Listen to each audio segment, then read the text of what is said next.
শেখ হাসিনা সরকারের গড়া যে আন্তর্জাতিক অপরাধ ট্রাইব্যুনালে যুদ্ধাপরাধের বিচার হয়েছিল, জুলাই আগস্ট গণহত্যার অভিযোগে সে ট্রাইব্যুনালের কাঠগড়ায় দাঁড়িয়ে আছেন আওয়ামী লীগ সরকারের মন্ত্রীরা।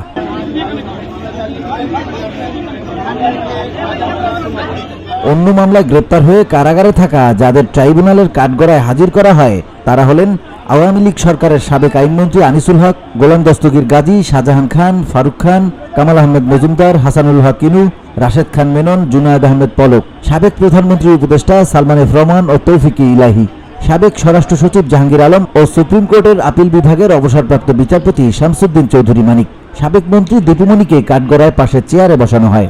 অন্যদিকে অসুস্থতার জন্য সাবেক মন্ত্রী আব্দুর রাজ্জাককে হাজির করা হয়নি। সোমবার সকালে হাইকোর্ট মাজার সংলগ্ন গেট দিয়ে এদের আন্তর্জাতিক অপরাধ ট্রাইব্যুনালে আনা হয়।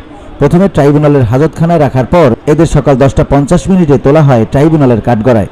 আজকে আন্তর্জাতিক অপরাধ ট্রাইব্যুনালে প্রথমবারের মতো বাংলাদেশের এই যে বিগত সরকারের ক্ষমতাসীন যারা ব্যক্তি ছিলেন, মন্ত্রী পরিষদের সদস্য ছিলেন, আওয়ামী লীগের বিভিন্ন পর্যায়ের নেতা ছিলেন, 14 দলের নেতারা ছিলেন, ক্যাবিনেট পার্লামেন্টের বিভিন্ন পর্যায়ের নেতা ছিলেন, সেক্রেটারি ছিলেন, এমন ব্যক্তিবর্গদের মধ্যে আজকে মোট 13 জনকে আদালতে হাজির করা হয়েছিল। আজকের দিনটা বাংলাদেশের আগামী দিনের যারা ফ্যাসিস্ট এবং স্বৈরাচারী হবেন তাদের জন্য একটা শিক্ষার দিন।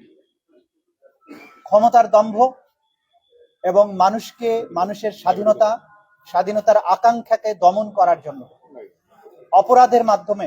এরপর চিফ প্রসিকিউটর মোহাম্মদ তাজুল ইসলাম বিচারপতি গোলাম মুর্তুজা মজুমদারের নেতৃত্বাধীন 3 বিচারকের সমন্বয়ে গঠিত ট্রাইব্যুনালে হাসিনা সরকারের দুঃশাসনের চিত্র তুলে ধরেন। VOD Bangla news desk.